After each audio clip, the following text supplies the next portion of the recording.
Hello everyone, कक्षा 12 को सामाजिक अध्ययन तथा जीवनोपयोगी शिक्षा अन्तर्गत आज पनि एउटा नयाँ विषयवस्तु लिएर म हजुर सामु प्रस्तुत भइसकेको छु र आजको यस भिडियोमा चाहिँ हामीले छलफल गर्न गइरहेको विषयवस्तु रहेको छ एकाइ 9 रहेको छ।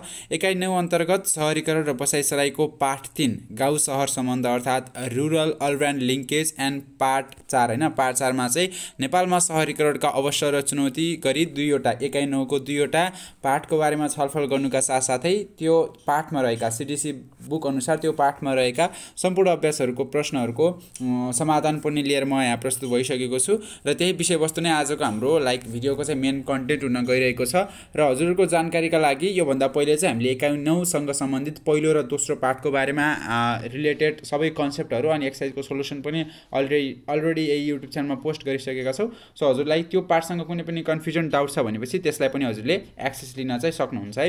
अनि एउटा इम्पोर्टेन्ट कुरा चाहिँ के भन्दाखेरि जुन हाम्रो यो पाठ यो एकाइ रहेको छ, विशेष गरी शहरीकरण र बसाइसराई भन्ने चाहिँ यो पाठ रहेको छ। अनि यसमा चाहिँ पछिल्लो जुन दुईवटा पाठहरू थिए, पछिल्लो दुईवटा पाठमा चाहिँ पहिलो पाठमा चाहिँ विश्वमा शहरीकरण अनि दोस्रो पाठमा चाहिँ नेपालमा शहरीकरणको बारेमा अध्ययन गरेका थियौँ। त्यसमा चाहिँ मैले एउटा कुरा छुटाएको थिएँ, जस्तै लाइक यो चाहिँ पाठ सम्बन्धित विषयवस्तु होइन तर अलिकति इम्पोर्टेन्ट कुरा नै रहन्छ। जस्तै अक्टोबर 31 मा चाहिँ हरेक साल चाहिँ विश्व शहरीकरण दिवस भनेर चाहिँ शहरीकरणलाई व्यवस्थित र मर्यादित बनाउनको निम्ति चाहिँ अक्टोबर 31 का दिन चाहिँ इन्टरनेसनल अर्बन डे अर्थात् अन्तर्राष्ट्रिय शहरीकरण दिवस भनेर चाहिँ त्यस दिन मनाइन्छ। त्यो सामान्य जानकारी थियो, त्यति बेला चाहिँ छुटेको रहेछ। सो अहिले चाहिँ यहीबाट नै मैले सुरु गरेको र यसपछि हामी एकाइ 3 गाउँ शहर सम्बन्ध अर्थात् भिलेज र टाउनको रिलेसनसिप के छ, कसरी लिङ्कहरू छन् भन्ने कुराको बारेमा अध्ययन गर्छौँ। अनि पार्ट 4 मा चाहिँ शहरीकरण भइसक्यो नेपालमा शहरीकरणका प्रवृत्तिहरूको बारेमा अध्ययन गरिसकेपछि अब त्यो शहरीकरणले के कस्ता अपर्च्युनिटिजहरू अनि के कस्ता प्रब्लम र च्यालेन्जेसहरू क्रिएट गरेको छ त्यसको बारेमा चाहिँ हामीले पार्ट 4 मा चाहिँ छलफल गर्न गइरहेका छौँ।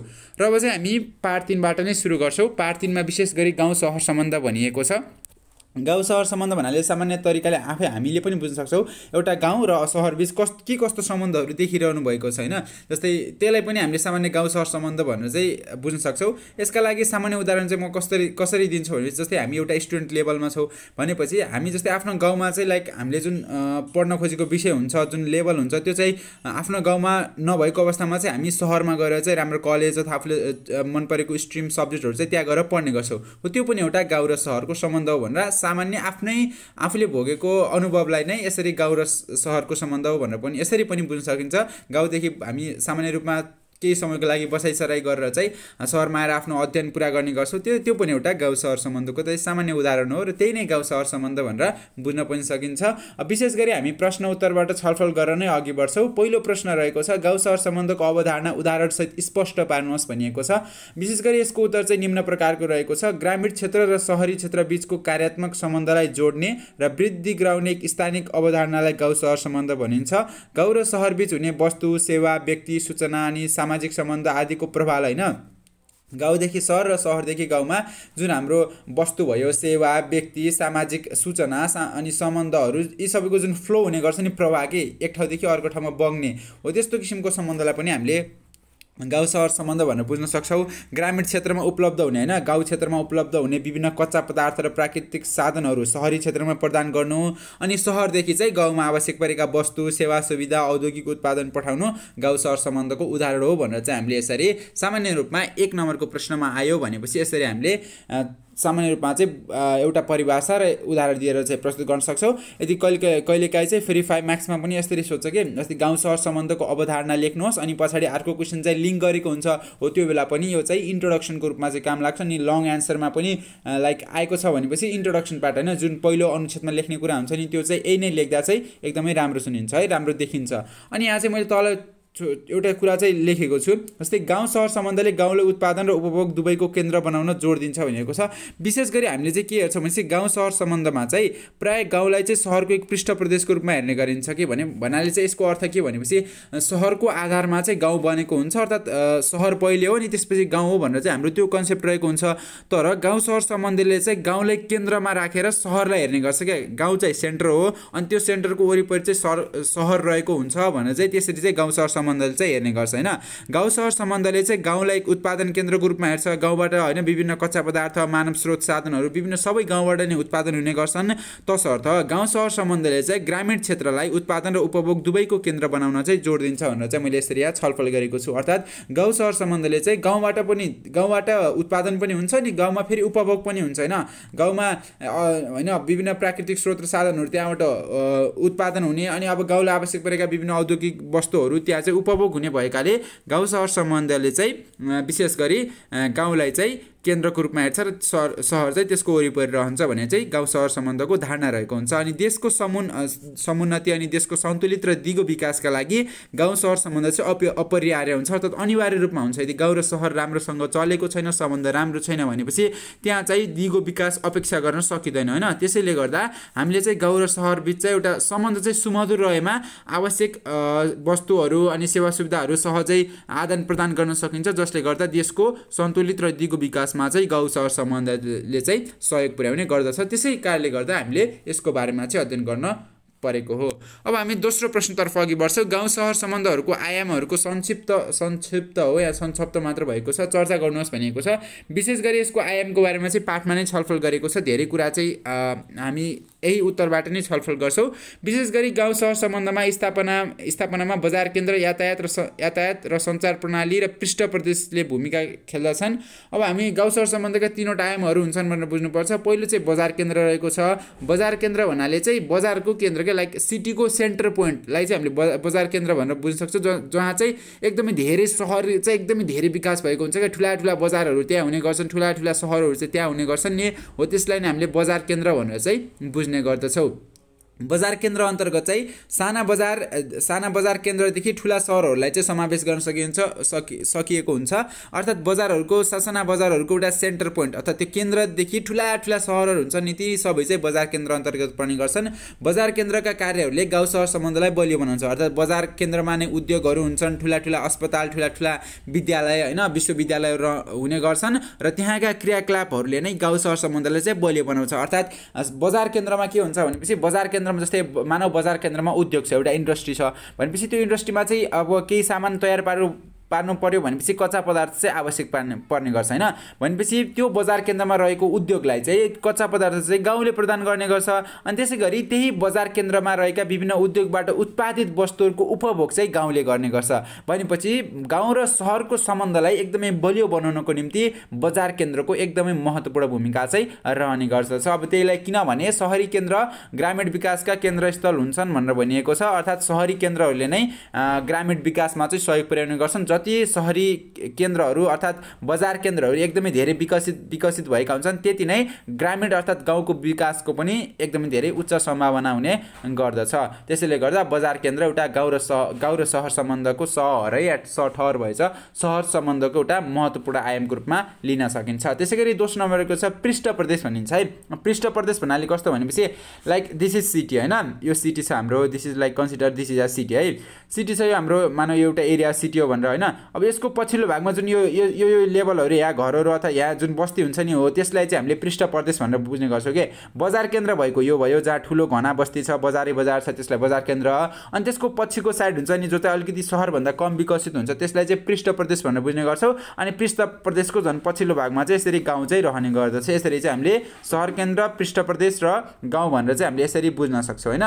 अब यसमा चाहिँ यसमा चाहिँ इरेज हल गर्छु म। अनि त्यसमा चाहिँ अब पृष्ठ प्रदेशले चाहिँ कसरी सहयोग गर्छ भनिएको छ। विशेष गरी शहरी केन्द्रका वरिपरिका क्षेत्रलाई पृष्ठ प्रदेश भनेर बुझ्न सकिन्छ। यो क्षेत्रले शहरी केन्द्रमा आवश्यक हुने खाद्यान्न, कच्चा पदार्थ, श्रम आदि उपलब्ध गराउँछ। साथै पृष्ठ प्रदेशमा नै शहरी केन्द्रले वस्तु तथा सेवा चाहिँ वितरण गर्ने गर्छ भनिएको छ।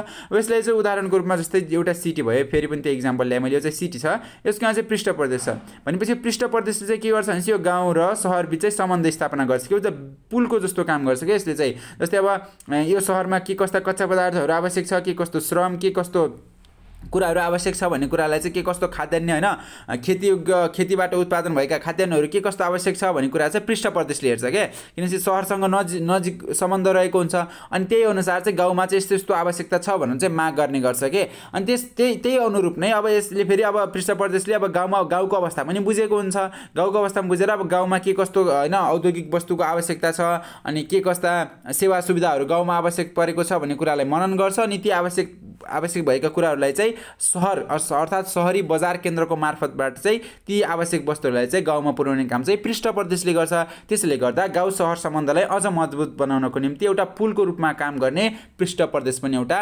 महत्त्वपूर्ण आयाम अन्तर्गत पर्ने गर्दछ त्यसैगरी अर्को बुदा रहेको छ यातायात र सञ्चार प्रणाली अब यातायात र सञ्चारले त अभियसली हेल्प नै गर्ने भयो जति राम्रो यातायात छ त्यति नै गाउँ र सहरको सम्बन्ध एकदमै सुमधुर हुन पुग्छ हैन अनि सञ्चार प्रणाली भएको अवस्थामा पनि इजिली कन्ट्याक्ट गर्न सकिन्छ त्यसले गर्दा पनि आवश्यक सेवा वस्तु सुविधाहरू आदान प्रदान गर्न सकिने भएका कारणले गर्दा यातायात र सञ्चार प्रणाली पनि गाउँ सहर सम्बन्धको एउटा महत्त्वपूर्ण आयाम हो भनेर हामीले बुझ्न सक्दछौँ त्यसैगरी ग नम्बरको प्रश्न रहेको छ पृष्ठ प्रदेशले गाउँ सहर अन्तर्सम्बन्धमा कसरी भूमिका खेल्छ भनिएको छ पृष्ठ प्रदेशको बारेमा मैले भर्खर छलफल गरेँ हो त्यसले चाहिँ गाउँ सहर सम्बन्धमा कसरी भूमिका खेल्छ भन्ने कुरालाई उल्लेख गर्नुहोस् भनिएको छ सहरी केन्द्रको वरिपरिको क्षेत्रलाई पृष्ठ प्रदेश भनिन्छ सामान्यतः पृष्ठ प्रदेशले नै गाउँ र सहरको सम्बन्धलाई मजबुत बनाएको हुन्छ पृष्ठ प्रदेशले गाउँ र सहरको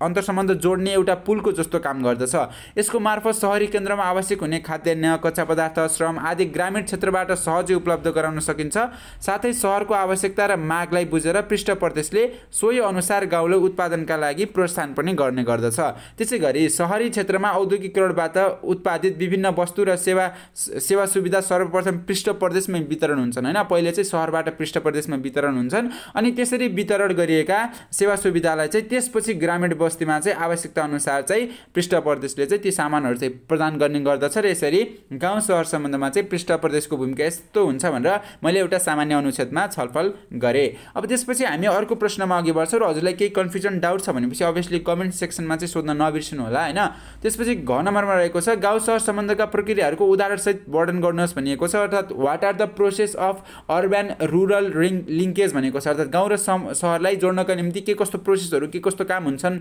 भन्ने कुरालाई चाहिँ उदाहरणसहित वर्णन गर्नुहोस् भनिएको छ विशेष गरी मैले यहाँ चारवटा प्रक्रियालाई उल्लेख गरेको छु पहिलो रहेको छ मानिसहरूको प्रभाव जति बढ्दै जान्छ त्यति गाउँ र सहर सम्बन्ध त्यहाँ त्यसको प्रक्रिया अघि बढ्ने हो जस्तै गाउँमा बसोबास गर्ने मानिसहरू रोजगारी र सेवा सुविधाका लागि सहरमा बसाइ सर्छन् अनि आफूले गरेको आम्दानी गाउँमा पठाउँछन् जसले जीविकोपार्जन शैलीमा परिवर्तन ल्याउँदछ यसरी गाउँ सहर सम्बन्ध हैन गाउँले कसरी सहरमा विकास गर्छ भन्ने कुरा नै गाउँ सहर सम्बन्धमा पर्छ हैन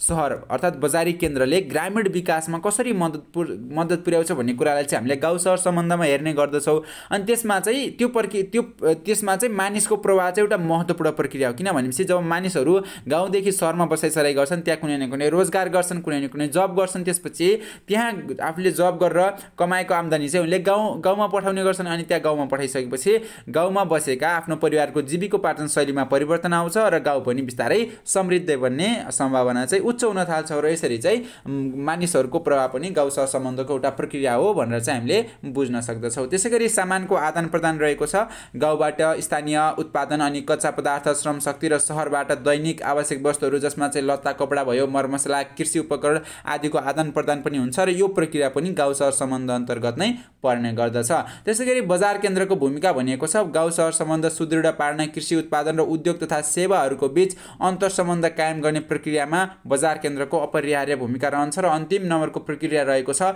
यातायातको विकास गाउँ सहरको सम्बन्धलाई जोड्न यातायातको पनि प्रमुख भूमिका रहने गर्छ आवश्यक वस्तुहरू र सेवा सुविधा सहज गाउँ सहर बीच आदान प्रदान गर्न सकिने भएकाले सहजै यो यहाँ चाहिँ सहजै यो चाहिँ छुटेको छ सहजै गाउँ सहर बीच आदान प्रदान गर्न सकिने भएकाले यातायातको विकास गाउँ सहर सम्बन्धको एक महत्त्वपूर्ण प्रक्रिया हो भनेर यसरी चाहिँ मैले गाउँ सहर सम्बन्ध अन्तर्गत चारवटा प्रक्रिया महत्त्वपूर्ण प्रक्रियाको बारेमा छलफल गरेँ यहाँ चाहिँ सहजै गाउँ सहर बीच भन्नाले त्यहाँ छुटेको रहेको छ र यसरी गाउँ सहर सम्बन्धका प्रक्रियाहरूको बारेमा छलफल गरिसकेपछि अब चाहिँ हामी अर्को नेक्स्ट स्लाइडतर्फ अघि बढ्छौँ नेक्स्ट स्लाइडमा चाहिँ गाउँ सहर सम्बन्धले जीविकोपार्जन शैलीमा ल्याउने सकारात्मक र नकारात्मक परिवर्तनमा छोटो टिप्पणी गर्नुहोस् भनिएको थियो। अर्थात् गाउँ सहर सम्बन्ध रुरल अर्बन लिङ्केजले कसरी मान्छेको लिभिङ स्टाइल अर्थात् लाइफस्टाइलमा चाहिँ कस्तो पोजिटिभ इम्प्याक्ट ल्याउँछ अनि कस्तो नेगेटिभ इम्प्याक्ट ल्याउँछ त्यसलाई चाहिँ एउटा कमेन्टको टाइपमा चाहिँ लेख्नुहोस् भनेको थियो, एउटा छोटो टिप्पणी गर्नुहोस् भनेको थियो। मैले यहाँ टिप्पणीको शैलीमा चाहिँ लेखेन, म चाहिँ बुदाको शैलीमा चाहिँ लेखेको छु। यही बुदालाई चाहिँ आधार मानेर हजुरले चाहिँ एउटा अनुच्छेद लेख्नुभयो भनेपछि जसको चाहिँ एउटा टाइटल हुनुपर्छ हो त्यसलाई नै हामीले सामान्य रूपमा टिप्पणी भनेर बुझ्ने गर्छौँ। टिप्पणीमा चाहिँ यसरी हजुरले यसरी पनि लेख्न सक्नुहुन्छ, जस्तै मलाई यस्तो लाग्छ, यस्तो भएको भए यस्तो हुन्थ्यो भन्ने कुराहरू आफ्नो पर्सनल विचारहरू पनि त्यहाँ मिसाउनु भयो भनेपछि टिप्पणीमा सुनमा सुगन्ध थपे जस्तो हुन्छ। त्यही भएर यिनी बुदाहरूलाई चाहिँ आधार मान्न चाहिँ एकदमै महत्त्वपूर्ण रहन्छ र त्यही महत्त्वपूर्ण बुदाहरूलाई चाहिँ मैले निम्न अनुसार प्रस्तुत गरेको छु। गाउँ सहर सम्बन्धले जीविकोपार्जन शैलीमा ल्याउन सक्ने सकारात्मक परिवर्तन निम्न छन् हैन। पहिलो परिवर्तन रहेको छ गाउँ सहर सम्बन्धले सन्तुलित क्षेत्रीय आर्थिक वृद्धि र गरिबी निवारणका थुप्रै अवसरहरू सिर्जना गर्छ। अर्थात् गाउँ सहर सम्बन्ध भइसकेपछि राम्रो सम्बन्ध छ भनेपछि त्यहाँ चाहिँ सन्तुलित विकास हुने सम्भावना रहन्छ कि गाउँ सहरमा त धेरै उच्च विकास हुने, सहरमा त धेरै विकास हुने, गाउँमा विकास नहुने हो त्यस्तो किसिमको प्रवृत्तिलाई हटाएर सन्तुलित विकास हैन एउटै लेभलको विकास हुन चाहिँ सहयोग गर्छ अनि गरिबी निवारणका थुप्रै अवसरको सिर्जना गर्ने गर्दछ।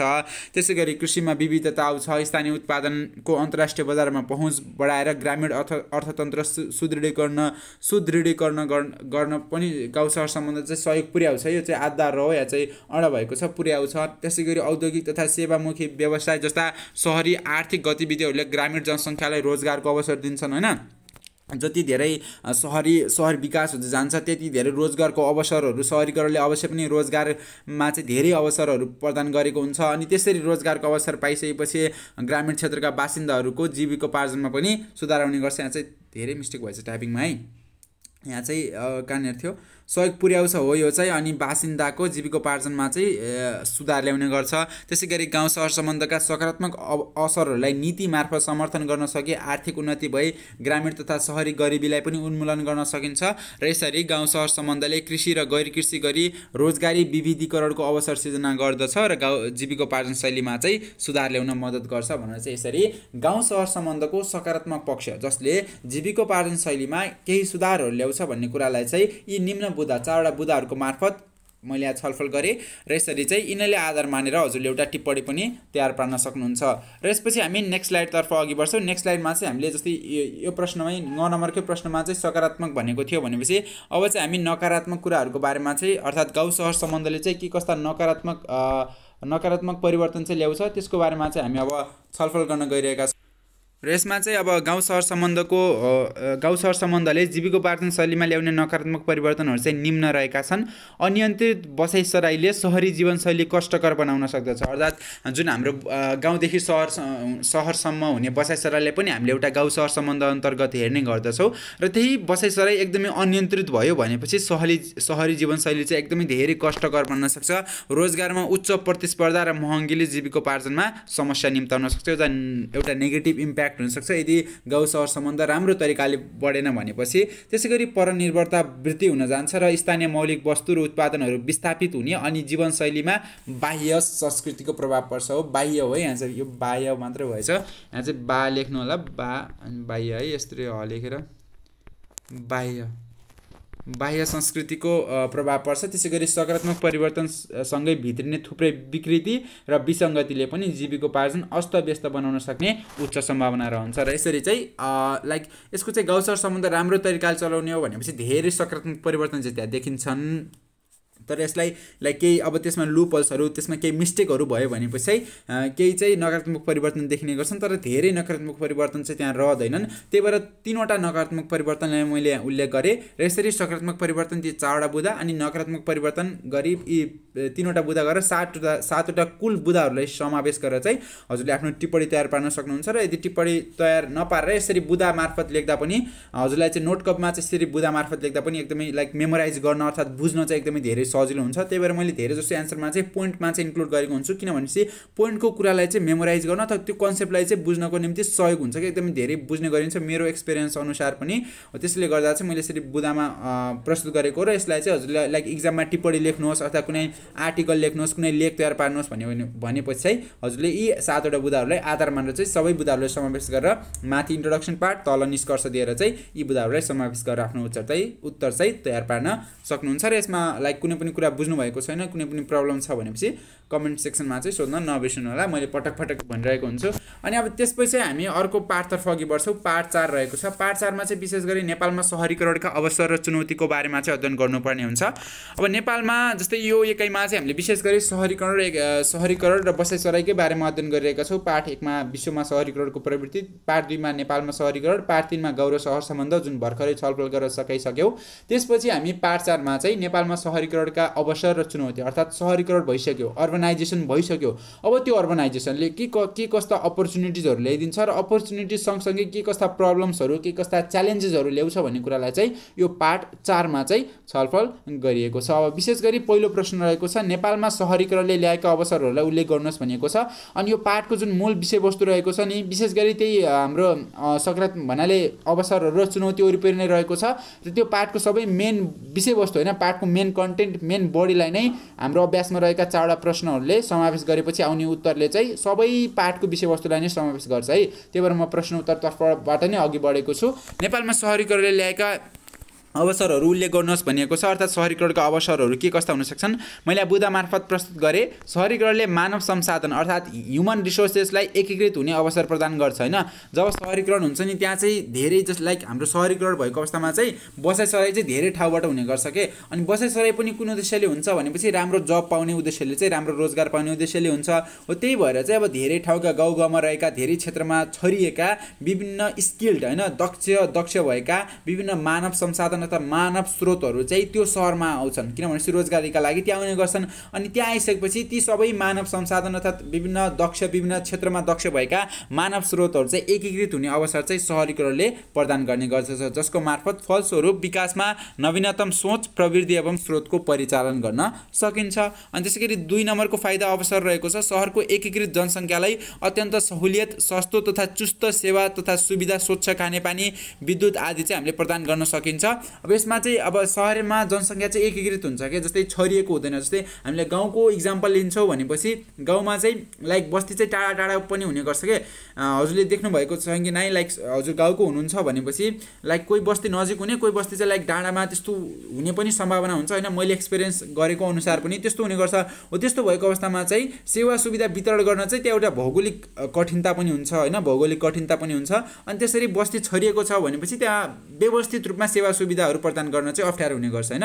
तर सहरमा चाहिँ जनसङ्ख्या के हुन्छ भने एकीकृत हुने गर्छ क्या। लाइक सहरमा चाहिँ सिटीहरू एउटै हुन्छ, बिचमा ग्याप हुने अर्थात् छुटिएको त्यस्तो किसिमको अवस्था चाहिँ रहँदैन। एउटा कम्प्याक्ट सिटीको रूपमा रहेको हुन्छ, जसमा चाहिँ सेवा सुविधाहरू प्रदान गर्न चाहिँ एकदमै धेरै सजिलो चाहिँ हुने गर्दछ। यो पनि फाइदा रहेको छ। सहरमा जनसङ्ख्याको चाप सँगसँगै विकासका पूर्वाधारहरू पनि निर्माण हुन्छन्। स्वास्थ्य, शिक्षा, यातायात, सञ्चार, सामाजिक सेवा तथा सांस्कृतिक गतिविधिहरूको विकास हुने भएकाले सहरका बासिन्दाहरूलाई सहज जीवनयापन गर्न सक्दछन्। अर्थात् जति धेरै जनसङ्ख्याको चाप भयो त्यति धेरै विकासका अवसरहरू आउँछन् कि। लाइक अब त्यस एउटा जनसङ्ख्या छ भनेपछि, धेरै जनसङ्ख्या छ भनेपछि त्यहाँको स्थानीय सरकारले पनि के भन्छ भनेपछि यहाँ चाहिँ सेवा सुविधाको आवश्यकता बढी छ हो। त्यही आवश्यकता बढी भएको कारणले गर्दा चाहिँ अब यहाँ चाहिँ स्वास्थ्य, शिक्षा, यातायात, सञ्चार, विकास होइन सबैमा चाहिँ लगानी गर्नुपर्छ भन्छ।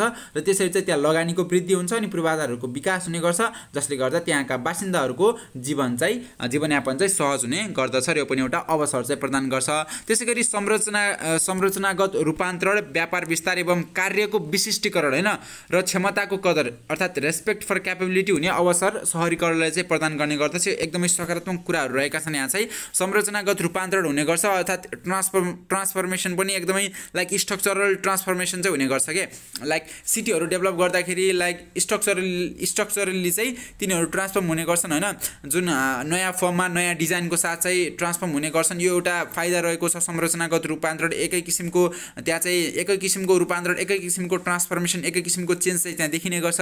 त्यसै गरी व्यापार विस्तार, अब व्यापार सहर छ भनेपछि व्यापारको विस्तारको चाहिँ धेरै सम्भावना रहेको हुन्छन्, यो कुरा हामीलाई थाहा भएकै कुरा हो।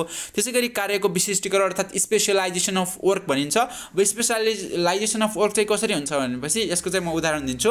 जस्तै सहरमा चाहिँ धेरै कम्पिटिसन हुन्छ हैन, लाइक अब एउटा मात्र जस्तै गाउँमा एउटा मात्रै पसल छ भनेपछि त्यही पसलको मन परि हुने गर्छ, जे जस्तो सामान बेचे पनि त्यहीकै लिनुपर्छ, त्यस्तो किसिमको बाध्यता चाहिँ हुने गर्छ हैन। तर सहरमा चाहिँ त्यही ठाउँमा चाहिँ धेरै पसलहरू हुने गर्छन्, धेरै हैन। अब त्यो भइसकेपछि के हुन्छ भने चाहिँ ती पसलहरू चाहिँ जनताको सेवा सुविधाको निम्ति जतिसक्दो राम्रो गुणस्तरीय वस्तुहरू चाहिँ प्रदान गर्ने होडबाजीमा हुन्छन्। हो त्यसले गर्दा चाहिँ के हुन्छ भनेपछि त्यहाँ चाहिँ स्पेशलाइजेसन अफ वर्क अर्थात् कार्यको विशिष्टीकरण अर्थात् जसले राम्रो काम गर्न सक्छ, जसले काम एकदमै विशिष्ट तरिकाले सर्वोत्तम तरिकाले गर्न सक्छ, हो त्यसको सेवा सुविधा त्यसको वस्तुहरू नै जनताहरूले किन्ने गर्छन्। हो त्यही भएर चाहिँ यसरी सहरमा चाहिँ के हुन्छ भनेपछि कम्पिटिसन धेरै हुन्छ क्या। अनि कम्पिटिसन धेरै भइसकेपछि जसले नि बेस्ट दिन ट्राई गर्छ, हो त्यही बेस्ट दिने ट्राई गर्ने प्रक्रियामा चाहिँ सहरका जनसङ्ख्या अथवा सहरका बासिन्दाहरू चाहिँ लाभान्वित हुने गर्छन्। त्यसै गरी क्षमताको कदर हुन्छ अर्थात् रेस्पेक्ट फर क्यापेबिलिटी अर्थात् लाइक कुनै अफेन्स होइन, नो अफेन्स, बट लाइक हाम्रो धेरै जस्तो अविकसित क्षेत्रहरूमा चाहिँ कसैसँग क्यापेबिलिटी छ भनेपछि लाइक इक्जाम्पल दिन्छु, पहिलेको समयमा त्यस्तो हुन्थ्यो है। जस्तै कस्तो भनेपछि लाइक गाउँमा छौँ हामी होइन, कुनै रुरल एरियामा छौँ भनेपछि दुर्गम क्षेत्रमा छौँ मानौँ भनेपछि कस्तो हुन्छ भनेपछि र त्यहाँ कोही डान्स गर्ने अथवा कोही लाइक सिङ्गिङको कोहीसँग राम्रो कला छ होइन, तापनि तिनीहरूले चाहिँ के हुन्छ भनेपछि त्यहाँ चाहिँ धेरै अवसरहरू पाएका हुनन्। अनि त्यस्तो क्षेत्रमा चाहिँ लाइक जसरी भए पनि राम्रो जागिर गरेर मात्र तिमीहरू चाहिँ जीविकोपार्जन चलाउन सक्छौ, यसरी नाचेर गाएर चाहिँ केही हुनेवाला छैन भन्ने त्यस्तो किसिमको मानसिकता चाहिँ रहन्छ है। No offence but it is a reality होइन, त्यस्तो किसिमको अवस्था चाहिँ रहने गर्छ।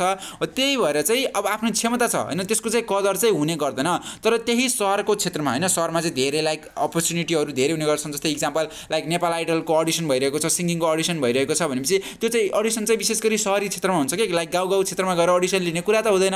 हो त्यहीको एउटा सामान्य इक्जाम्पललाई लिँदा सहरी क्षेत्रमा चाहिँ अब त्यो व्यक्तिसँग अब लाइक सिङ्गिङको डान्सिङको अरू केही फर्म अफ ट्यालेन्ट छ भनेपछि त्यो चाहिँ सहरी क्षेत्रमा चाहिँ त्यसको उचित मूल्याङ्कन चाहिँ हुने गर्छ, त्यसले एउटा ठाउँ चाहिँ पाउने गर्छ, त्यसले आफ्नो ट्यालेन्टलाई पर्फर्म गर्नको निम्ति एउटा प्लेटफर्म चाहिँ पाउने गर्दछ। र त्यसैले गर्दा क्षमताको कदर पनि हुने थुप्रै अवसर चाहिँ सहरीकरणले चाहिँ प्रदान गर्ने गर्दछ। त्यसै गरी 5 नम्बरको बुँदा रहेको छ, सहरीकरणले वस्तु उत्पादनका लागि राष्ट्रिय र अन्तर्राष्ट्रिय कम्पनीहरूसँग आबद्ध हुने मौका दिन्छ, साथै डिजिटल टेक्नोलोजी र प्रविधिलाई आत्मसात गर्न सक्षम बनाएर सहरको तीव्र आर्थिक विकासमा पनि अवसर चाहिँ सहरीकरणले चाहिँ प्रदान गर्ने गर्दछ। र यसरी चाहिँ सहरीकरणका 5वटा अवसरहरूको बारेमा मैले लाइक विस्तृत रूपमा नै छलफल गरेँ, बुदाले लामो बुदाको रूपमा पनि छलफल गरेको छु। एक्जाम पोइन्ट अफ भ्यूले पनि एकदमै लाइक इम्पोर्टेन्ट क्वेसन भएको कारणले गर्दा चाहिँ मैले यसरी प्रस्तुत गरेको हो। अब त्यसपछि हामी दोस्रो प्रश्नमा अघि बढ्छौँ। दोस्रो प्रश्न रहेको छ, नेपालमा सहरीकरणका मुख्य चुनौतीहरूको सूची तयार पार्नुहोस् भनिएको छ। अब भर्खर हामीले अवसर अर्थात् पोजिटिभ एक्सिटको बारेमा त छलफल गऱ्यौँ। त्यसै गरी सहरीकरणले मानिसको जीवनलाई सहज मात्र नभई अप्ठ्यारो स्थितिको पनि सिर्जना गर्दछ है। मानिसको जीवनमा अब सहजता मात्र नल्याएर के अब प्रब्लम्सहरू के डिफिकल्टी चाहिँ अभियसली त्यहाँ क्रिएट गर्ने गर्छ। सहरीकरणले उब्जाउने केही मुख्य चुनौती एवं समस्याहरू यस प्रकार उल्लेख गर्न सकिन्छ। खुल्ला स्थानको अतिक्रमण हुन्छ, हरियाली पार्कको अभाव हुन्छ, साँघुरो संरचना र ऐतिहासिक महत्त्व जोगाउनु मुख्य चुनौती चाहिँ रहने गर्दछ। जस्तै अघि नै हामीले अवसरमा संरचनागत रूपान्तरण हुन्छ होइन, नयाँ बिल्डिङ्सहरू डिजाइन अनुसारको बिल्डिङ्सहरू बन्छन्। हो त्यही बन्ने प्रोसेसमा चाहिँ के हुन्छ भनेपछि अब ऐतिहासिक महत्त्व जोगाउन चाहिँ एकदमै कठिन हुन्छ र एउटा चुनौती रहेको छ। त्यसै गरी सहरमा सुरक्षा प्रावधानको व्यवस्था चुनौतीपूर्ण हुन्छ होइन, शान्ति सुरक्षा कायम गर्न एकदमै धेरै अप्ठ्यारो हुन्छ। जति गाउँमा शान्ति सुरक्षा हुन्छ त्यति चाहिँ सहरीकरण भइसकेपछि सहर बनिसकेपछि त्यहाँ चाहिँ एउटा चुनौतीको रूपमा चाहिँ शान्ति सुरक्षा चाहिँ आएको हुन्छ। त्यसै गरी भिडभाड र सामाजिक अपराधहरू न्यूनीकरण गर्नु पनि अर्को चुनौती रहेको छ। बेरोजगारी सहरको मुख्य समस्या मध्ये एक हो होइन। अब सहरीकरण भइसकेपछि अब धेरै बसाइसराई हुने होइन, अनियन्त्रित बसाइसराई अनि जनघनत्व उच्च रूपमा बढ्नु, जसले गर्दा चाहिँ अवसरहरू थोरै हुनु, अनि त्यसै गरी मान्छेहरू धेरै भइसकेपछि बेरोजगारीको समस्या पनि आउने गर्दछ। अनि त्यसै गरी ग्रामीण क्षेत्रदेखि सहरतर्फको बसाइसराई नियन्त्रण र यससँग सम्बन्धित आवास, सरसफाइको अभाव र स्वास्थ्य सम्बन्धी समस्या होइन। अब अव्यवस्थित बसाइसराई हुने सहरीकरणको एउटा समस्या हो। त्यसै गरी सहरीकरण भइसकेपछि अब त्यहाँ कसरी बस्ने होइन, आवास अनि सरसफाइको अभाव र स्वास्थ्य सम्बन्धी धेरै जानकारी नहुनु पनि एउटा समस्याको रूपमा रहेको छ। त्यसै गरी वातावरण प्रदूषण अभियसली सहरीकरण छ भनेपछि अब त्यहाँ उद्योगहरू स्थापना भएका हुन्छन् र उद्योग पनि त्यसरी स्थापना हुन्छन् कि वातावरणलाई चाहिँ कुनै मतलबै नहोस् कि, अनि त्यसरी स्थापना भएका विभिन्न उद्योगले गर्दा वातावरणीय प्रदूषण बढ्ने र यसको रोकथाम गर्नु पनि एउटा ठुलो चुनौतीको रूपमा चाहिँ मान्न सकिन्छ। र यसरी चाहिँ सहरीकरणले निम्त्याउने चुनौतीको बारेमा अध्ययन गरिसकेपछि अब चाहिँ हामी ग नम्बरको प्रश्नतर्फमा अघि बढ्छौँ। र ग नम्बरको प्रश्न रहेको छ, सन्तुलित सहरी वातावरणमा वातावरण निर्माणमा हरियाली पार्कको महत्त्वमाथि प्रकाश पार्नुहोस् भनिएको छ। अर्थात् सन्तुलित सहरी वातावरण होइन, अब ब्यालेन्स्ड अर्गनाइजेसन होइन, ब्यालेन्स्ड इन्भाइरोमेन्ट अफ अर्गनाइजेसनलाई इस्टाब्लिस गर्नको निम्ति चाहिँ what is the importance of green parks, हरियाली पार्कको महत्त्व के हो भनेर सोधिएको छ यो प्रश्नमा चाहिँ। मैले 5वटा बुँदा मार्फत चाहिँ यहाँ त्यसको महत्त्वलाई दर्शाएको छु, महत्त्वमाथि प्रकाश पारेको छु। वायु प्रदूषणमा नियन्त्रण आउँछ, यो त पहिलो कुरा हो। जब ग्रिन पार्क्सहरू हुन्छ त्यहाँ चाहिँ वायु प्रदूषणमा अवश्य पनि नियन्त्रण आउने गर्छ। प्राकृतिक सन्तुलन र सौन्दर्य कायम हुन्छ। त्यसैगरी खुल्ला स्थानको अतिक्रमण रोक्न मद्दत गर्छ। जस्तै त्यहाँ चाहिँ हरियाली पार्क बनायो भनेपछि अब त्यो पार्कमा चाहिँ कसैले गएर लाइक त्यहाँ डोजर चलाएर त्यहाँ जग्गा आफूले बनाउने घर बनाउने अवस्था चाहिँ त्यो अवश्य पनि हुँदैन है, धेरै हुँदैन हो। त्यसले गर्दा चाहिँ अब त्यहाँ सहरमा भएको खुल्ला स्थानको अतिक्रमण रोक्नमा पनि हरियाली पार्कले चाहिँ मद्दत गरेको हुन्छ। अनि शारीरिक र मानसिक स्वास्थ्यका लागि बासिन्दाहरूलाई व्यवस्थित सहरीकरणमा चाहिँ प्रोत्साहन गर्छ। अनि मनोरञ्जन र खेलकुदका निम्ति अवसर प्रदान गरी विभिन्न अपराधिक गतिविधिमा नियन्त्रण ल्याउन कुनै हदसम्म चाहिँ हरियाली पार्कले मद्दत गरेको हुन्छ। र यसरी चाहिँ सन्तुलित सहरी वातावरणमा हरियाली पार्कको महत्त्व यस प्रकारको रहेको छ। र अब हामी अर्को प्रश्नतर्फ अघि बढ्छौँ। स्मार्ट सिटीको अवधारणा र महत्त्व चर्चा गर्नुहोस् भनेको छ। विशेष गरी स्मार्ट सिटी भन्नाले के बुझ्यो भनेपछि एउटा त्यस्तो लाइक कन्सेप्ट होइन, एउटा सिटीको त्यस्तो कन्सेप्ट जसमा चाहिँ एभ्रिथिङ ब्यालेन्स छ कि होइन, जसमा चाहिँ सस्टेनेबल डेभलपमेन्ट दिगो विकासको बारेमा सोचिएको छ। अनि व्यवस्थित सहरीकरण छ होइन, सहरीकरण पनि जस्तो मलाई त्यस्तो होइन कि त्यहाँ व्यवस्थित रूपमा सहरीकरण हुनु पऱ्यो क्या। कुन ठाउँदेखि बाटो लग्दा ट्राफिक कम हुन्छ होइन, अनि त्यसपछि बाटो बनाउँदाखेरि लाइक त्यहाँ भएको लाइक कुनै पनि नेचुरल रिसोर्सेस छ होइन, नदी छ मानव, अनि त्यसपछि कुनै जङ्गल छ होइन, फरेस्टहरू त्यस्तो कुनै नेसनल पार्क्सहरू छ भनेपछि त्यहाँ सहरीकरण गर्दा अर्थात् त्यहाँ रोडहरू, त्यहाँ कुनै पनि इन्फ्रास्ट्रक्चरहरू डेभलप गर्दा चाहिँ ती प्राकृतिक स्रोतहरू, ती नेचुरल रिसोर्सेसलाई चाहिँ कुनै पनि इफेक्ट, नेगेटिभ इफेक्ट नहुने गरी सहरीकरण गर्छौँ नि हो, त्यो पनि स्मार्ट सिटीको एउटा अवधारणा हो। जस्तै हजुरलाई स्कुलबाट प्रोजेक्ट वर्क मिल्छ कि नै, प्रोजेक्ट वर्क अन्तर्गत चाहिँ के गर्ने हुन्छ भनेपछि लाइक एउटा प्रोजेक्ट वर्क चाहिँ के हुन्छ भनेपछि स्मार्ट सिटी होइन, आफ्नो जस्तै हजुरको एउटा कुनै ठाउँमा बस्नुभएको छ, ल मानौ काठमाडौँ भ्यालीलाई स्मार्ट सिटीको रूपमा बनाउनको निम्ति तपाईँको प्लान के हो भनेर चाहिँ लाइक यस्तो प्रोजेक्ट वर्क एउटा प्लानमा चाहिँ आफ्नो लाइक डिजाइनिङलाई प्रस्तुत गर्नुहोस् अनि के गर्नुपर्छ भनेर पोइन्टमा उल्लेख गर्नुहोस् भनेर त्यस्तो किसिमको प्रोजेक्ट वर्क दिन सक्छ होइन। त्यस्तो किसिमको कम्पिटिसन पनि हुने गर्दछ हो। त्यसमा चाहिँ विशेष गरी हामीले स्मार्ट सिटी बनाउनको निम्ति जस्तै काठमाडौँ भ्यालीलाई स्मार्ट सिटी बनाउनको निम्ति त्यहाँ चाहिँ प्रायोरिटाइज के गर्नु पऱ्यो भनेपछि लाइक त्यहाँ चाहिँ यसलाई ग्रिन पार्क्सको होइन, जुन हामीले हरियाली पार्कको कुरा गऱ्यौँ त्यो चाहिँ अभाव छ, त्यसलाई चाहिँ जोड दिनु पऱ्यो। जसो गरी त्यहाँ चाहिँ हरियाली पार्क चाहिँ स्थापना गर्नु पऱ्यो। अर्को कुरा नेक्स्ट पोल्युसन घटाउनु पऱ्यो, त्यहाँ ट्राफिक जाम बढी हुन्छ, ट्राफिक जामलाई कन्ट्रोल गर्नु पऱ्यो।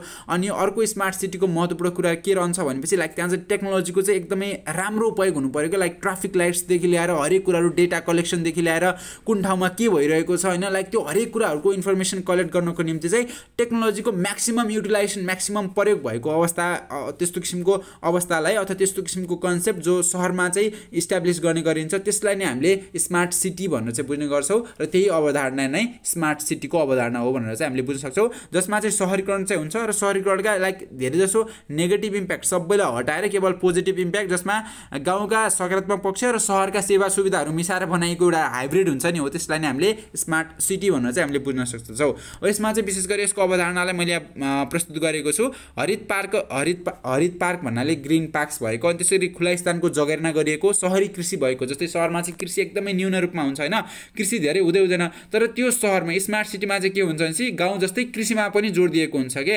अनि त्यसै गरी जलाधार क्षेत्रमा वृक्षारोपण भएको, अनि सहरी विकास प्राधिकरणको मापदण्ड अनुसार जग्गा खण्डीकरण भएको, अनि आचार संहिता अनुसार व्यवस्थित र योजनाकृत सहरी निर्माण र विज्ञान प्रविधिको उच्चतम प्रयोगबाट तथ्याङ्क सङ्कलन गर्ने सहरी क्षेत्रलाई स्मार्ट सिटी भनेर चाहिँ हामीले बुझ्न सक्छौँ।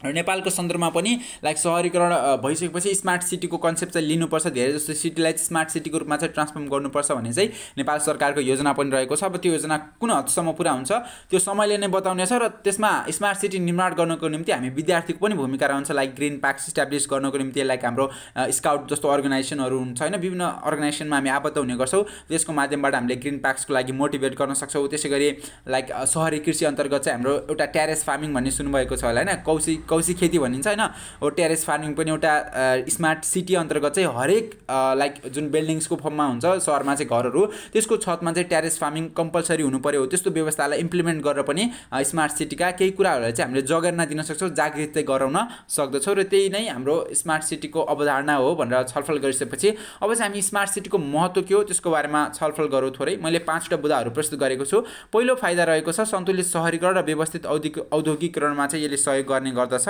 जब स्मार्ट सिटीको अवधारणा व्यवहारमै कार्यान्वयन हुन्छ त्यसपछि विज्ञान प्रविधिको प्रयोग गर्ने स्मार्ट सिटीमा सहजै विभिन्न आवश्यक तथ्याङ्कहरू चाहिँ प्राप्त गर्न सकिन्छ अनि विभिन्न प्रकारका प्रदूषणमा चाहिँ नियन्त्रण आउने गर्दछ अनि अर्को कुरा रहेको छ शान्ति सुरक्षा रोजगारीको अवसरमा पनि वृद्धि आउने गर्दछ अनि व्यवस्थित भौतिक संरचना हरियाली स्वच्छ पार्क र सेवा सुविधाको सहज पहुँचमा चाहिँ वृद्धि हुने गर्दछ र यसरी चाहिँ स्मार्ट सिटीको महत्त्व चाहिँ यसै यी रहेका छन् भनेर चाहिँ हामीले बुझ्न सक्छौँ र स्मार्ट सिटीको बारेमा बुझ्नु छ भनेपछि लाइक हजुरले चाहिँ गुगलमा गएर स्मार्ट सिटी नेपाल भनेर चाहिँ हजुरले सर्च गर्नुभयो भनेपछि नेपालमा स्मार्ट सिटीको लागि के प्लान्सहरू ल्याएको छन् अनि त्यसको इमेज सेक्सनमा गएर हेर्नुभयो भनेपछि लाइक एउटा ड्राफ्टकै इन्जिनियर एउटा इन्जिनियर भइसकेपछि त्यसले लाइक घर बनाउनुभन्दा पहिले चाहिँ म्याप गरेको हुन्छ हो त्यसै गरी स्मार्ट सिटीको लागि पनि यो ठाउँबाट चाहिँ रोडहरू जानु पर्यो यो ठाउँमा हस्पिटल हुनु पर्यो यो ठाउँमा चाहिँ यस्तो इन्फ्रास्ट्रक्चर हुनु पर्यो यहाँ चाहिँ स्टेडियम हुनु पर्यो यति डिस्टेन्समा चाहिँ ग्रिन पार्क्स कम्पलसरी रूपमा हुनु पर्यो अनि लाइक हाम्रो जस्तै पानीको सेवा सुविधा हैन खानपानीको सेवा सुविधा बाटोमा चाहिँ लाइक सडकको छेउमा हुनु पर्यो